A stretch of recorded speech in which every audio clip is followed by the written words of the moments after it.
Well, hello and welcome to another episode of the Renegade Recruiter Unleashed podcast. And in this episode, we're going to be talking about why we think you should ditch all contingency assignments and work exclusively on retainers instead. And we're going to talk about how to do it as well.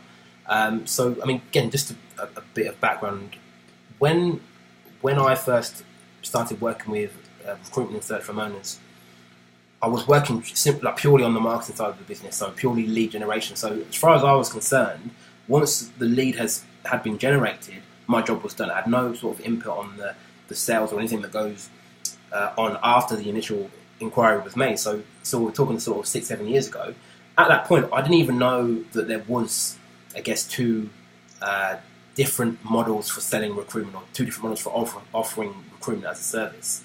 So it's only sort of been over the last sort of 5 or 6 years I've even been aware of there being a retained model and a contingency model, and even today, between me and Terry and the team, we're speaking to recruitment and search firm owners all the time, and I still even today meet and speak with people who don't know what a retainer is. So just going sort of right back to basics just to make sure we're all on the same page. Terry, can you explain just very quickly the difference between the two models? What is the contingency model? What is the retained model? Yeah, sure.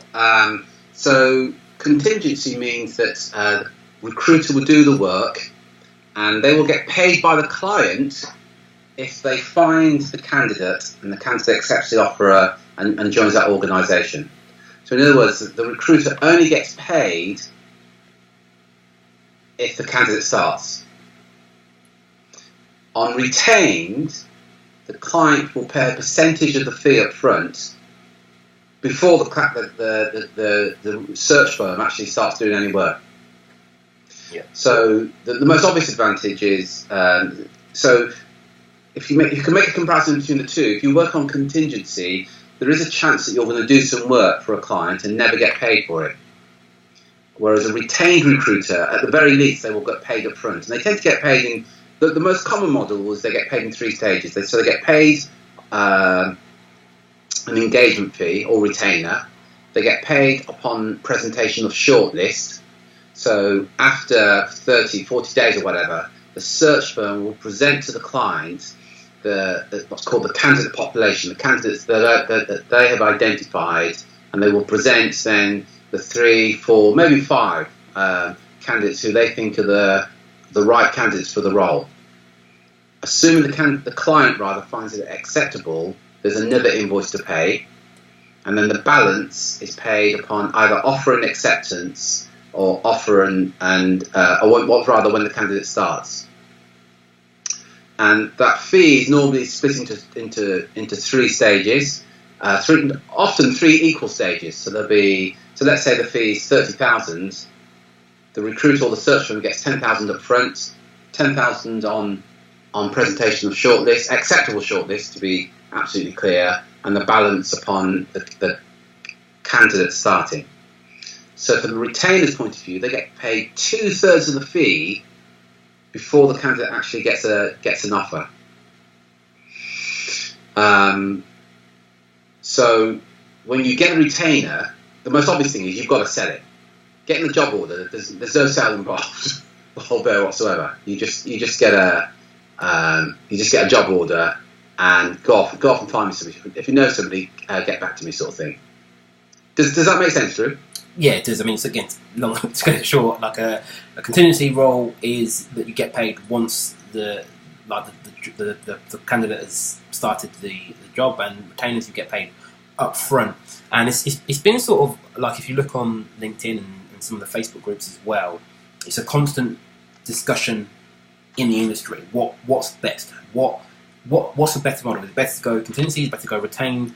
If you do go retained, how can you get your clients to do it? My clients, it doesn't work in my industry. No one in my industry does it that way. It's a constant discussion, and I know from sort of my point of view and Terry as well, and all the clients we work with, we would always recommend you go down the retained route for reasons that we'll discuss in a minute. But we would say always work on retainer and don't touch any contingency roles. Again, Terry, you touched on some of the reasons there, but for you, I know sort of, again, you were the one that sort of brought me around to the thinking. Why, in your opinion, is sort of the contingency model flawed? Well, I think the most obvious thing is the average, and these are averages, and people can shoot me down at any time, but these are the averages. The average contingency recruiter will fill between 10 and 30% of the job roles they work on. Every now and then you're going to meet an exceptional contingency recruiter, and they may fill as many as 40. I spoke to a guy quite recently, and he thought he was about 50, 60%. But that's exceptional. The average is, no more than 30%. But let's say you're at 50%, which is well above the average. Incidentally, Drew, sometimes you talk to recruitment and search firm owners, and they don't actually know what the number is. So that in itself needs looking at. So what that means, if you're working and you'll feel, I'm filling 30% of the roles that I fill 30% of the job orders that I get. That means that 70% of the time you're working, you're never going to get paid. Now, if I said to you, well, come and work for me, and I won't pay you 70% of the time, quite rightly, you tell me to get lost. It makes no sense whatsoever. So that's the biggest challenge: is that you're going to work and not get paid for it. Often, what happens is the recruiter will talk to a client. The client says, "Yeah, I'm looking for X, Y, Z," and the client will sometimes be very upfront. They say, "You need to know, I've given this to 9 other recruiters." So what you're then doing is you're competing with 9 other recruiters. At best, your chances of filling that role are 10 in 1. And quite frankly, if the other recruiters got that job order a week, 10 days before you did, well, they've got quite a head start on you. And from where I'm sitting, I'm thinking, well, why would you even bother considering it? So that's the main thing. So then, and we've talked about it, clients will then say they're busy. They say things like, I've got too much work on, Terry. Yeah. What they mean is they've got, 10 job orders on, 20 job orders on. But the fact is, 70% of them they're never going to fill. 70% of them they're going to work on and never ever fill. So, they're busy, but they're busy doing something that they're never going to get paid for. However you look at it, it seems somewhat of a flawed model. Don't you think, Drew? Yeah, and I think, one thing you didn't mention there is not only is the owner sort of working on all these job orders that the majority of them are never going to fill, actually their consultants are doing the same thing, right? So I think the contingency model it gives an excuse to your consultant to say, I'm busy, but they're not actually working on roles that they're ever going to fill. So they just end up wasting time. So you as the owner waste time, your consultants waste time, and actually that's like one of the big reasons they're actually underperforming. I think as well, like you said, sort of the average fill rate sort of between 10 and 30%. I've actually spoken to a few people who they will say anyway that their fill rate is sort of 80, 90%. But even if that's the case, you do fill the majority of roles that you work on, even if it's on contingency. Let's say you work on an exclusive basis. It still isn't good for cash flow, right? It's still better for cash flow, should I say, to work on a retained model where you're getting paid up front for the work that you do. Because, again, there's that saying that revenue is vanity, profit sanity, and cash is king. Wherever you can get paid quicker in your business is going to tremendously help your cash flow. This means you can reinvest that in other areas. So you can reinvest it in marketing, you can reinvest it in bringing in more consultants, you can reinvest it in the further growth of your business. So actually working on a contingency model, even if your fill rate is 100%, is still a bad model to go down because it limits the speed of growth. Terry, does that make sense? Yeah, and added to that, the number one reason why recruitment and search firms go bust is lack of cash. The number one reason they go under is due to lack of cash. Again, just to repeat that, so that's not lack of revenue, that's not lack of profits, it's lack of cash. Right? A big reason for that is because they're working on a contingency model. That's right. And we've met, you have and I have, and I've been there where businesses have gone under, and it is due to the lack of cash. And they say only I can get some more cash into the business. And one of the ways of doing it is asking the client to pay for your services. Yeah. And be clear on this as well. All you're asking the client to do is, would you pay me for the work that I'm doing? No more, no less. No, as a business model, again, not at all unreasonable to ask your client, say, look, I want to do some work for you. Will you pay me for it? I was talking to a client the other day, Drew, Mark. You know who I'm referring to. And he shared a story with me where one of his clients gave him a call and said this, Mark, we've just made an offer to a candidate, and he's a really good candidate. However, we don't think he's going to accept it. So what I'd like you to do, Mark, for the next couple of days, will you just have a look round and see if you can find any other candidates for this, just in case this candidate doesn't accept the offer. Now, Mark was speechless because he's thinking, hang on a minute, we didn't even get the original job order. Now you want me to work for a couple of days on the off chance that this candidate doesn't take the job. Now, fortunately, Mark was wise enough to say, I'm happy to do it if you're prepared to pay me. And the client said, oh, no, I'm not going to pay you. And Mark said, well, unless you can pay me, I can't do it. And, that was the end of the conversation. But the sad thing is, Drew, there are recruiters out there who have taken that as a job order. And here's like my biggest issue with it. So one of the complaints that you constantly hear from recruitment and search owners is the lack of respect they get from clients. They feel like the client doesn't value what they do. They feel like the client doesn't respect what they do. They're constantly being hammered on fees. And I think with all business problems, actually, but especially this, like that comes from not how the client views you, but how you view yourself, right? So people will only sort of ever treat you how you let them treat you, right? So if you feel like you're being disrespected by a client or they're not committing to the process, for example, that's because of the way you're letting them treat you. And for me, working with a client on contingency, they're not a client. Unless someone has paid you for the service, they're not a client. It's a bit like sort of dating somebody and they're dating you and other people as well. You're not in a relationship with that person, unless of course you sort of agreed to that before. It's not a relationship, there's no commitment there. And same with contingency roles, there's no commitment from the client. All they've said is, yeah, you go and do the work. I'm going to say the same. I'm going to say this to you, but I'm also going to say it to sort of 9, 10 of your competitors as well. You go do the work. They're not actually committed to filling that role. They're not committed to the process. And when they're not committed to the process, that's when you get issues with them not returning your calls, them not giving you feedback. All the issues, anything you can think about a bad client is because you've created that situation by using the contingency model. Terry, does that make sense? Yeah. And often at this stage, clients, recruiters and search firms say, but Terry, I am on a PSL, preferred suppliers list. And what happens is the job orders come out and these companies give the job orders to half a dozen of the recruiters as well. And the problem with that is not only the fees incredibly low, but the clients are quite open. Look, I've given this to six other recruiters. And they said, we've got no choice in the matter. And Drew's brought up a really good point there. You have got a choice. As I say to them, you don't have to work with that client on that PSL.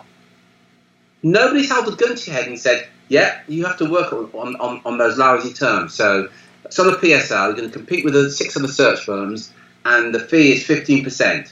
The chances of actually filling it are probably 10%. And if you are lucky, it's 15%. And oh, by the way, we're not going to pay you for 90 days.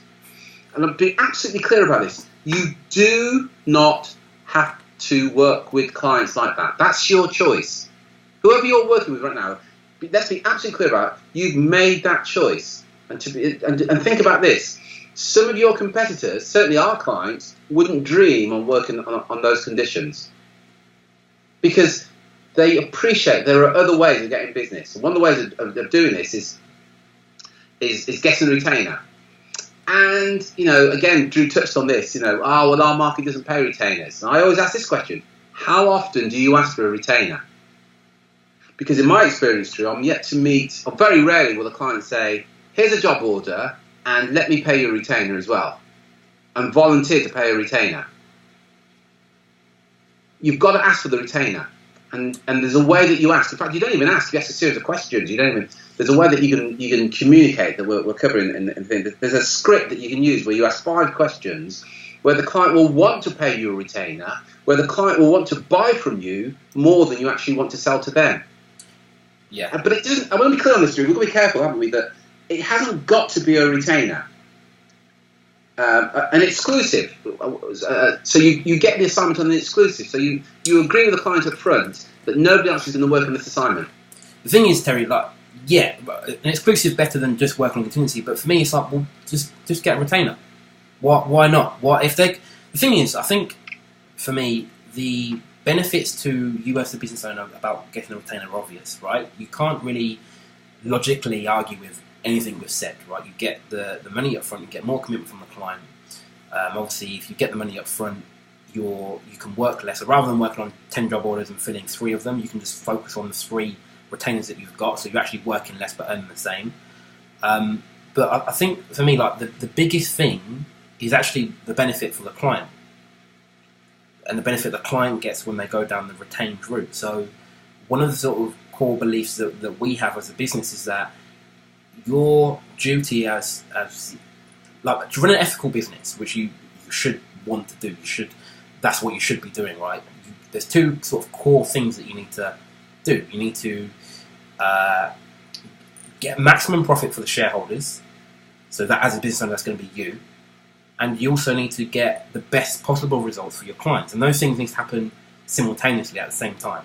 So any decision that you make needs to be for the good of both those two things. That make sense, Terry? Yeah.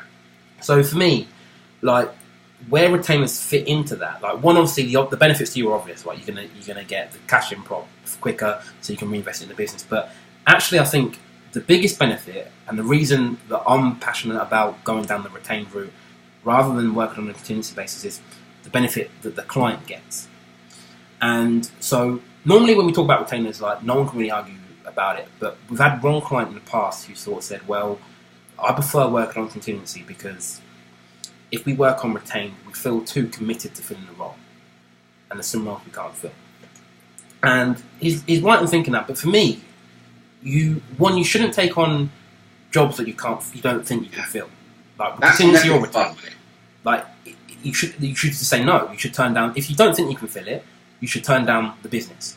Secondly, I think it's important that you are committed to filling the role, because what happens is, and this happens sort of subconsciously, if you get 10 job orders, you don't give them all your equal time and attention. What happens is, naturally, and this is happening with you, happening with your consultants as well, that you give more time and attention to the ones that you think are easiest to fill or worth to you the most money.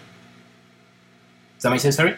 Yeah. So that happens subconsciously, whether you like, and really there's nothing wrong with doing that per se, but what it means is that if you've got 10 job orders and you think, well, the 2 that are easy to fill, it means that they're getting all of your time and attention, you're leaving the other 8 to sort of rot, to sit there, and you're not giving them all the time and attention, which means that you're not giving the best possible service to those clients.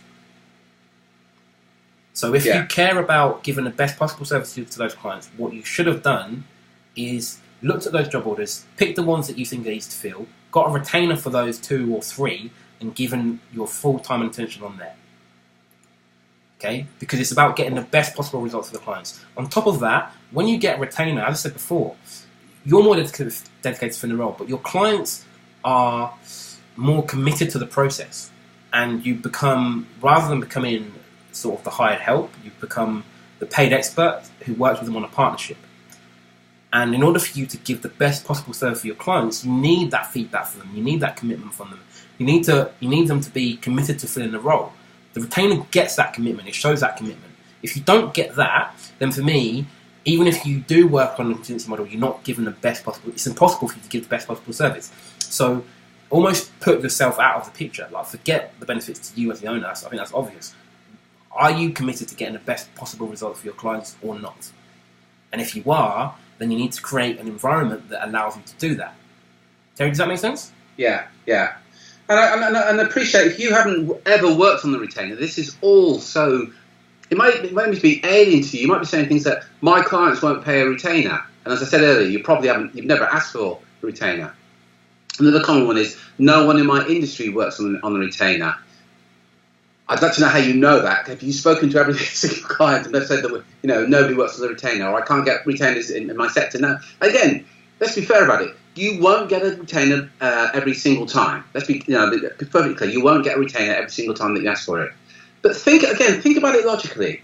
Let's say that only 20% of the clients that you ask for will give you a retainer. So you ask 10 clients for a retainer and only 2 give you a retainer. Well, we talked earlier about the average fill rate for a contingency between 10 and 30%. Well, on a retainer, you always get paid up front. So what it means to you is that you will work less. You may only work on 2 jobs a month, but you're going to get paid on 2 jobs. And the average retained recruiter or search firm will fill about 90% of the roles that they work on. Let me repeat, they will fill 90% of the work of the roles that they work on. So they're working substantially less than you, but earning substantially more than you, because you're going to work on 10 jobs to fill 2. They're going to work on 2 jobs. Yeah, and getting the cash quicker as well, which I think is probably like the biggest thing. You get the cash up front. Yeah. And look, as I said, not everybody will give you a retainer. I always share this story. There's a guy, I won't give his first name, but he's based in Canada. He works with his auntie, and he works in retained search, and he's been in the industry for 11 months. And he wins 2 retainers a month every single month by using a particular method. Let me repeat. He wins 2 retainers a month every single month. But he had no recruitment experience. He's only been in the industry 11 months. But what happened was that his auntie, who he works with, which is his mum's sister, said to him, the only way that we're going to work is on retain. So every time you talk to a client, you just get a retain. If they don't pay you a retain, then we don't do work with them. So he knows no other way, Drew. So he always works on retainer and gets 2 retainers a month, every single month. Yeah, and just to sort of take back a step there, you said that. So one of the sort of arguments we get, not just with retainers actually, with sort of any element of marketing that we talk about, is no one in my industry does that. And that may be the case, but I sort of think, well, like, how do you view your service? And I guess it's an important point, like, do you view yourself as one of the best in the industry or sort of a mediocre firm? And, okay, if you view yourself as a mediocre firm and keep doing what everyone else in the industry is doing, if you view yourself as the best, you need to be the one that's brave enough to step outside the box and do something different. Because the minute you start saying to your clients, no, we don't work on contingency, we only work on retainers, they will view you as an exclusive firm. They will view you as the best. So start practicing what you preach. If you think you're the best, start acting accordingly. Start positioning yourself and running your business as if you've got the best service or one of the best services. Okay, if you think your service is sort of 5 out of 10, 6 out of 10, a mediocre service, and you don't want to improve, then don't work on retainers. Keep doing what you're doing. But if you want to be positioned as the best in the business, you actually care about getting results for your clients, then you need to. If you're not working on exclusives at the moment, you need to cut out retainers and at least make the step to work on exclusive. But if you're already working on exclusives, the goal should be to get my clients to pay on a retained basis. Yeah, it reminds me of I was talking to a guy, and we're talking this very same subject, and he said, but Terry, it's the accepted norm not to work on retainers. And I said to him, so your business is it the acceptable norm? Is that what you want to be? Because if you rightly said there, stand above the crowd, you can't say, yeah, we're the norm. We do what everybody else does. I think it was Earl Nightingale said that if you want to be successful in business, look at what all the other businesses are doing and literally do the opposite. Yeah. So I get that most of your competitors are not getting the retainer, but can you see the benefit when you start getting the retainer? Because you will work less and earn more. Yeah, and I think as well, like, the positioning thing is such a big thing, because the minute you start doing it, you just position yourself as sort of the Rolls Royce of the industry. It's just like, and when you charge accordingly, when you're positioned as a Rolls Royce, as I said before, like, your clients will value your service more.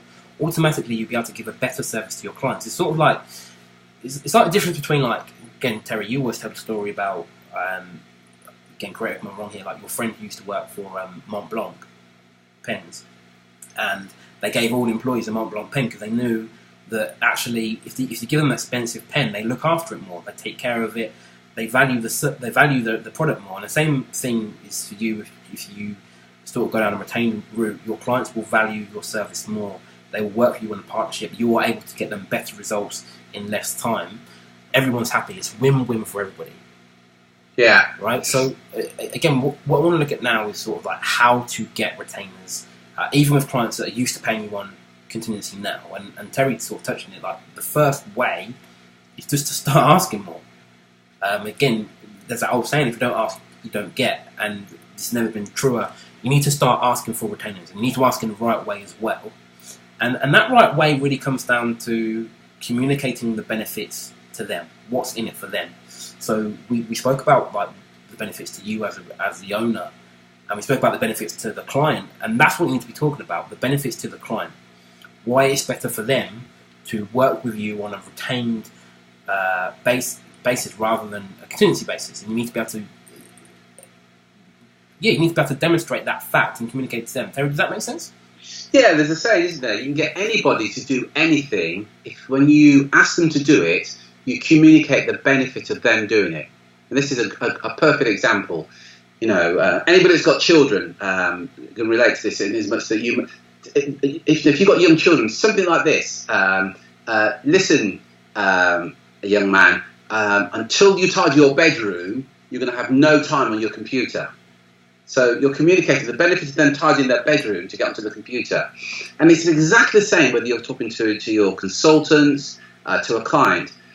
Tell the client that you need a retainer because you've got a cash flow problem isn't going to do it. There is of no benefit whatsoever to the client. But there's some language that you use that the top billers use where you can communicate the benefit of the client paying the retainer so that the client wants to pay the retainer. Yeah. So the client wants to buy from you.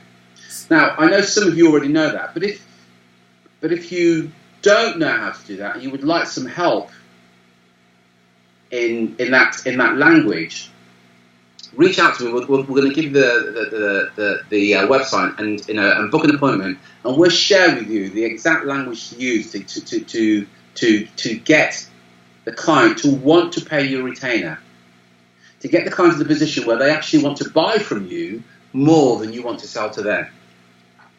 But it is using the right language. To repeat, you can get anybody to do anything if you can communicate the benefit to them. So if you reach out to me and we have a chat on the phone, I'll share with you how you can get access to that information. True. Yeah, so there's asking a question, is communicating in the right language, so explaining things like, again, as Terry said, the benefits to them. So what's in it for them? What are they going to get out of paying you a retainer? So things like you're going to be more committed to filling the role. It means that they're going to get the best pick of the candidates because, like, if you're working with 10 clients and 2 of them are paid a retainer and they're all after that, they're all trying to fill the same sort of role, you're going to give the best candidates to the ones who have paid a retainer rather than the ones who are on a contingent basis, right? You need to be able to explain that to the client in the way that they understand and they believe. Okay, the other sort of way is to simply move up the food chain. It's easier to get retainers on more senior role. The higher up you go in terms of salary, and the more senior the role. Yeah, the more senior role, but the more value the decision maker that you're working with puts on the role they're trying to fill, the more they're likely to pay you a retainer because they want the best possible service. If it's a sort of an entry level role, then it's harder because they sort of view it as they don't really care whether it gets filled or not. They don't really care who fills it. But the higher up you go, and the more the decision maker values the role, the easier it is to get the retainer because they want the best service. They want to find the best possible person to fit that role because they know it's going to have a massive impact on the overall performance of their organisation. Terry, does that make sense? Yeah. And another good point there. At the lower end, at the entry level, it's almost like a commodity, the service that you're offering. Whereas at top end, it's the additional value. And as you're listening to this right now, you're saying, yeah, but Terry, my market is different. It's a candidate-driven market, so we can't ask for retainers. I've got some news for you.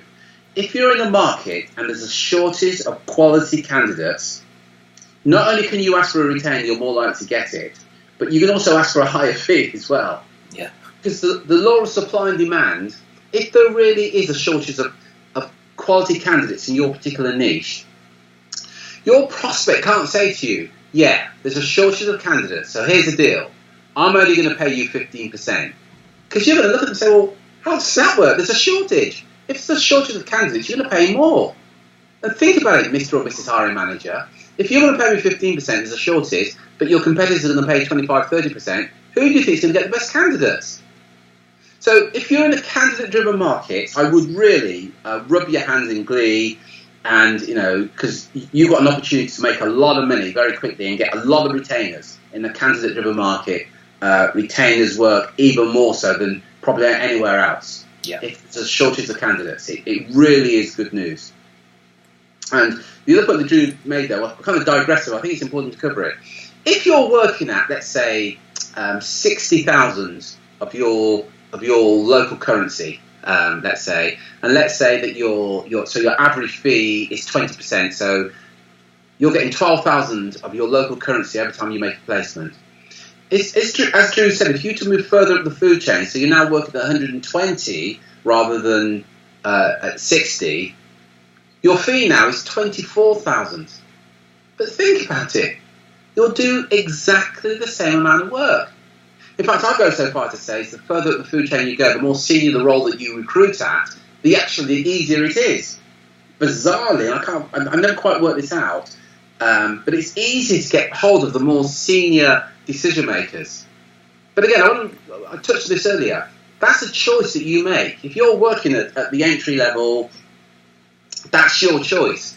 And you can choose to work at whatever level that you choose. If you're working with lousy clients, that's your choice. If you're working with lousy candidates, that's also your choice. You decide who you work with. Let's be absolutely clear about it. And don't point the finger at anybody else. That's the choices that you've made, and you can make different choices. Think about it. If your competitors can, so can you. If your competitors can get retainers, but they won't give them to you, you may want to look at that. And often when we talk to clients, they say, my market doesn't pay retainers. And often I've worked with their competitors in exactly the same market who initially, when we started working with them, they weren't getting retainers. But we were able to show them how to get retainers. And now they only work on retainers. So we feel really strongly about this, a lot of things we feel strongly about, getting paid what you're worth, not cold calling, when you do some work, actually getting paid for it. These, in our opinion, are just standard things. You should get paid for doing the work. There's nothing unreasonable about that. And the reason that you're not right now is just an indication of the way that you're communicating right now. And you haven't been able to give your client the benefit of why they should pay you a retainer. You want to think about it because your competitors are able to give your clients the reason why they should pay them a retainer and not you.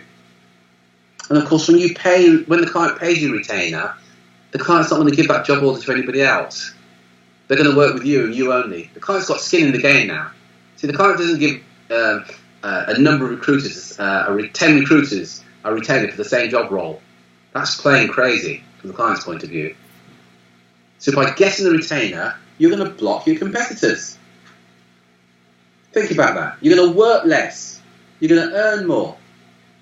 You're going to enjoy it. Your business is going to be more secure because you've got the cash coming in. Rather than in some cases, you place the candidate on contingency and then you wait another 60 days after the candidate starts before you get paid. But you've already done the work. Drew?